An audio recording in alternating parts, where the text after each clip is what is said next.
ஓம் சாய்ராம். அத்தியாயம் 8. மானிட பிறவியின் சிறப்பு. சாய்பாபா உணவு பிச்சை எடுத்தல்.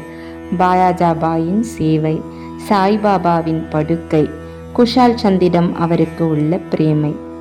இப்போது முந்தைய அத்தியாயத்தில் குறிப்பிட்டுள்ளபடியே மனித வாழ்க்கையின் முக்கியத்துவத்தை பற்றி ஹேமத் பந்த் பலபட கூறிய பின்பு சாய்பாபா அவரது உணவை எங்கனம் இறந்தார், எவ்வாறு பாயாஜாபாயி அவருக்கு சேவை செய்தார், எவ்வாறு அவர் மசூதியில் தாத்யா கோத்தே பாட்டீலுடனும் மஹல்சாபதியுடனும் உறங்கினார், எவ்வாறு ராஹ்தாவை சேர்ந்த குஷால் சந்தை விரும்பினார் என்பவைகளை விளக்கிச் சொல்லுகிறார். மானிட பிறவியின் சிறப்பு. இவ்வியக்கத்தகு பிரபஞ்சத்தில் கடவுள் பல கோடிக்கணக்கான, ஹிந்து சாஸ்திர கணக்குப்படி 84 லட்சம் விதமான மோட்சம், நரகம், நிலம், கடல், வானம், இடைப்பகுதிகள் ஆகியவைகளை ஆக்கிரமித்து கொண்டிருக்கும் ஜீவராசிகளை, அதாவது மனிதர்கள், மிருகங்கள், பூச்சிகள், தேவர்கள், உபதேவதைகள் உட்பட சிருஷ்டி செய்திருக்கிறார். எவருடைய புண்ணியங்கள் மேம்படுகிறதோ அவர்கள் தங்களின் செய்கைகளின் பலன்களை மகிழ்ந்து அனுபவிக்கும் தோறும் மோட்சத்திற்கு சென்று வாழ்கிறார்கள். அது முடிந்த பிறகு அவர்கள் கீழே இறங்கி வருகிறார்கள். தீமைகள், பாவங்கள் அதிகமுள்ள ஆத்மாக்களோ நரகத்திற்கு சென்று தாங்கள் தகுதியுள்ளதோறும் தங்கள் தீவினைகளின் பலன்களை அனுபவித்து அவதியுறுகிறார்கள். நல்வினை, தீவினை இரண்டும் சம அளவாயிருப்பின் அவர்கள் மீண்டும் இவ்வுலகில் பிறக்கின்றனர்.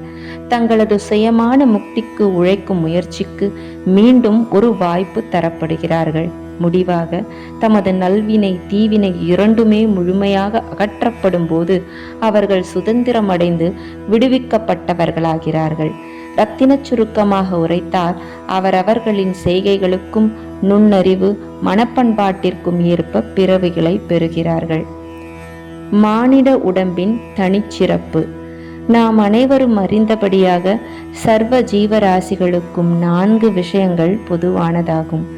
அதாவது உணவு, உறக்கம், பயம், புணர்ச்சி முதலியவை ஆகும். மனிதனுடைய விஷயத்தில் அவன் ஒரு சிறப்பான சாமர்த்தியத்துடன் இயற்கையாகவே ஆக்கப்பட்டிருக்கின்றான். அதாவது மற்ற எல்லா பிறப்பாலும் அடையப்பட இயலாத ஞானத்தின் மூலம் அவன் கடவுள் காட்சியை பெறலாம். இக்காரணத்திற்காகவே தேவர்கள் மனிதனது உரிமையை குறித்து பொறாமைப்படுகிறார்கள். தங்கள் முடிவான விடுதலையை பெறுவதற்காக மானுடர்களாய் பிறப்பதற்கு ஆவல் கொள்கிறார்கள். கேவலமான அழுக்கு, சளி, கோழை, அசுத்தம் இவைகளால் நிரம்பியதும் தேய்வு, நோய், மரணம் ஆகியவற்றிற்கும் காரணமாய் உள்ளதுமான இம்மனித உடம்பை விட கேவலமானது எதுவும் இல்லை என்று சிலர் கூறுகின்றனர். இது ஓரளவிற்கு உண்மை என்பதில் ஐயமில்லை.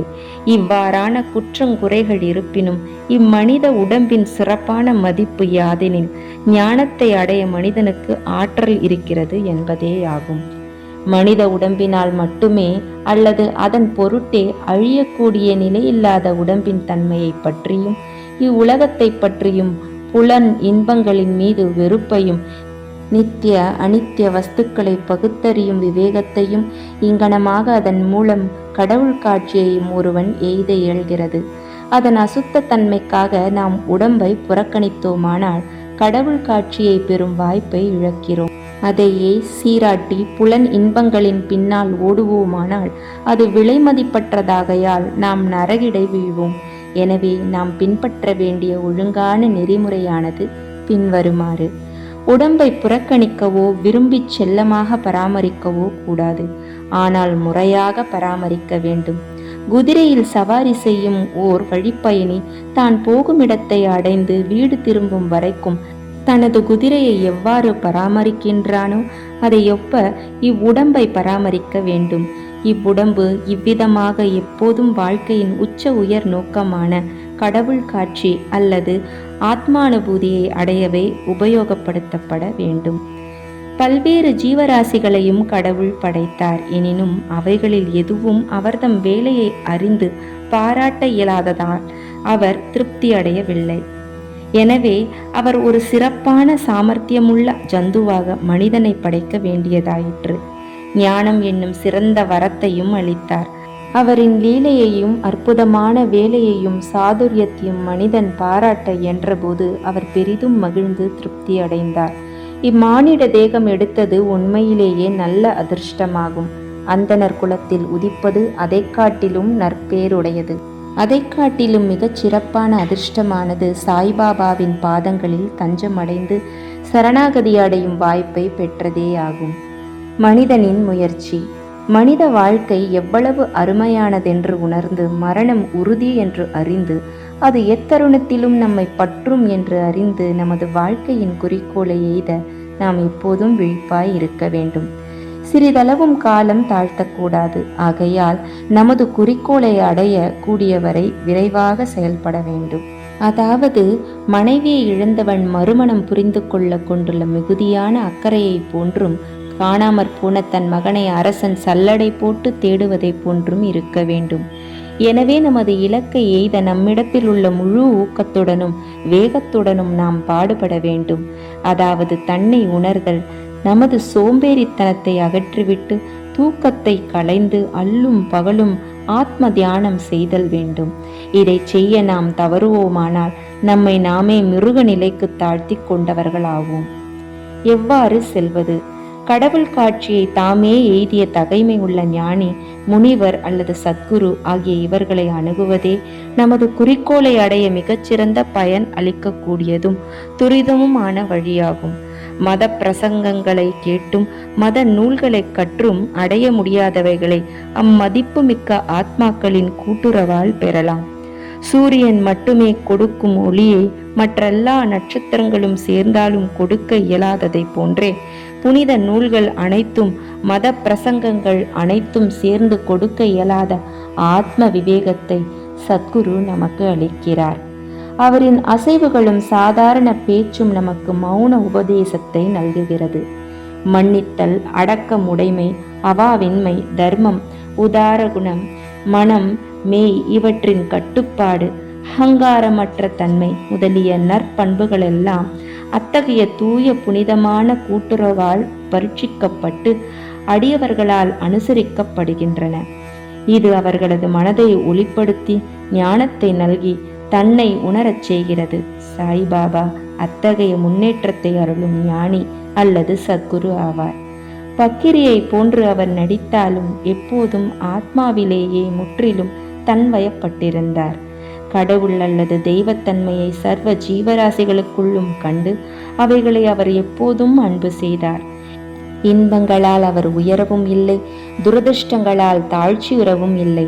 அரசனும் ஆண்டியும் அவருக்கு ஒன்றே. எவருடைய கடைக்கண் பார்வை பிச்சைக்காரனையும் அரசனாக்க வல்லதோ அவர் ஷீரடியில் வீட்டுக்கு வீடு சென்று உணவை யாசிப்பது வழக்கம். அதை அவர் எப்படி செய்தார் என்பதை தற்போது கவனிப்போம். பாபா உணவை இரத்தல். பாபா எந்த ஷீரடி மக்களின் வீடுகள் முன்னர் ஒரு பிச்சைக்காரனை போல் நின்று, ஓ லாசி, ஓ அம்மா, ஒரு ரொட்டி தொண்டு கொடு என்று கூவிய பிச்சையை ஏற்க தம் திருக்கரங்களை நீட்டி அருளினாரோ அவர்கள் ஆசிர்வதிக்கப்பட்டவர்கள். அவர் ஒரு கையில் தகர குவளையும் மற்றொன்றில் சோழி என்ற சதுர துண்டும் வைத்திருந்தார். தினம்தோறும் சில குறிப்பிட்ட வீடுகளுக்கும் ஒரு வீட்டிலிருந்து மற்றொரு வீட்டிற்கும் பிச்சை எடுக்க சென்றார். திரவ ஆகாரமான சூப், காய்கறிகள், பால், மோர் முதலியவற்றை தகர குவளையிலும், சோறு, ரொட்டி முதலிய திடப்பொருட்களை துண்டிலும் வாங்கி கொண்டார். பாபாவுக்கு தன் நாவு மேல் கட்டுப்பாடு உண்டாதலால் அது சுவை அறிந்ததில்லை. எனவே பல்வேறு பொருட்களை ஒன்று கூட்டிய ருசியை எங்கனம் அவர் பொருட்படுத்த முடியும்? துண்டிலும் தகர குவளையிலும் கொண்டு வரப்பட்ட எல்லா உணவுப் பொருட்களும் ஒன்று கலக்கப்பட்டு பாபாவால் அவர் மனம் நிறைவெய்தும் வண்ணம் பகிர்ந்து உட்கொள்ளப்பட்டது. சில குறிப்பிட்ட பதார்த்தங்கள் சுவையானவையாகவோ மாறாகவோ இருப்பினும் பாபா தமது நாக்கு முழுவதும் சுவையுணர்வையே இழந்துவிட்டதை போல கவனிப்பதே இல்லை. பாபா மதியம் வரை பிச்சை எடுத்தார். ஆனால் பிச்சை எடுப்பது மிகவும் நியதி இல்லாது இருந்தது. சில நாட்களில் சில சுற்றுக்களே சென்றார். சில நாட்களில் பகல் 12 மணி வரையும் எடுத்தார். இவ்வாறு சேர்க்கப்பட்ட உணவு ஒரு சட்டியில் கொட்டப்பட்டது.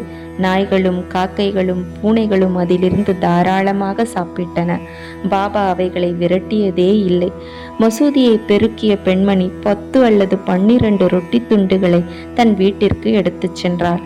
அவள் அங்கனம் செய்வதை யாரும் தடை செய்யவில்லை.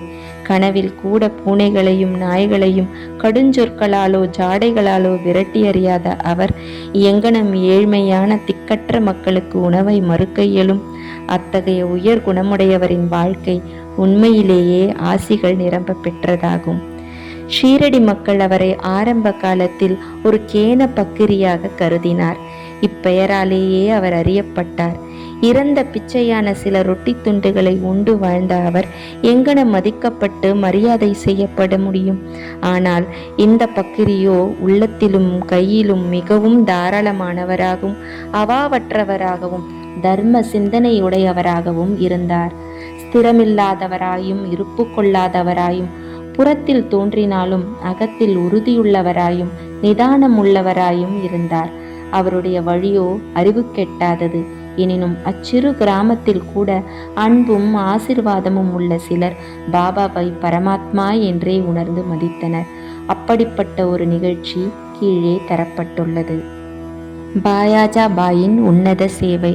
தாத்யா கோதே பாட்டீலின் தாயார் பாயாஜி பாயி ஆவார். அவர் தினம்தோறும் மதியம் ரொட்டியும் காய்கறிகளும் அடங்கிய கூடையை தன் தலையில் வைத்து கொண்டு காடுகளுக்கு போவது வழக்கம்.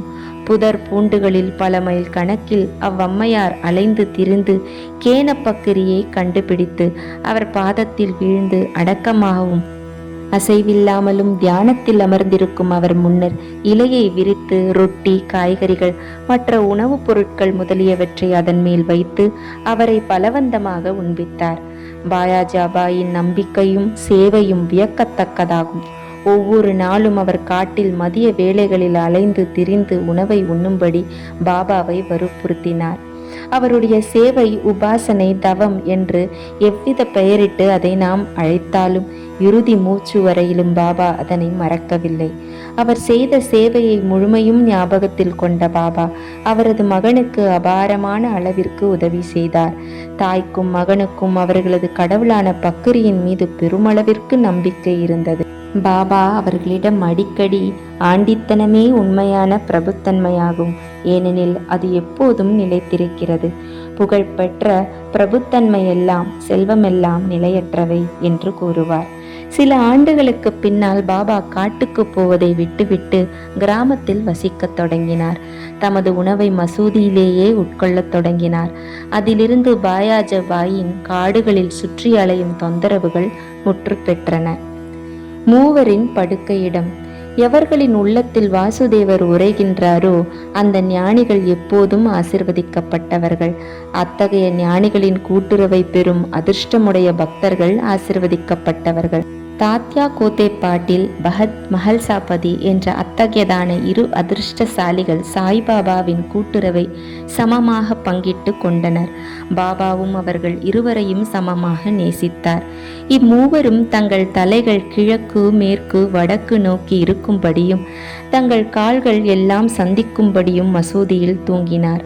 தங்களது படுக்கையை விரித்து அதன் மீது படுத்துக்கொண்டு பல விஷயங்களை பற்றி அரட்டையடித்து கொண்டும் வம்பு பேசிக்கொண்டும் நள்ளிரவு நெடு நேரம் வரை படுத்திருப்பார்.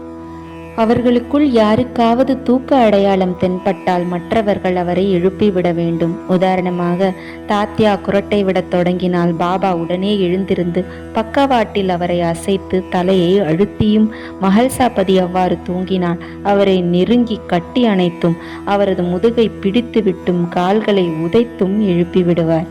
இவ்விதமாக 14 முழு ஆண்டுகளும் பாபாவின் மீதுள்ள அன்பால் தனது வீட்டில் உள்ள பெற்றோரை விட்டுவிட்டு தாத்யா மசூதியில் தூங்கினார்.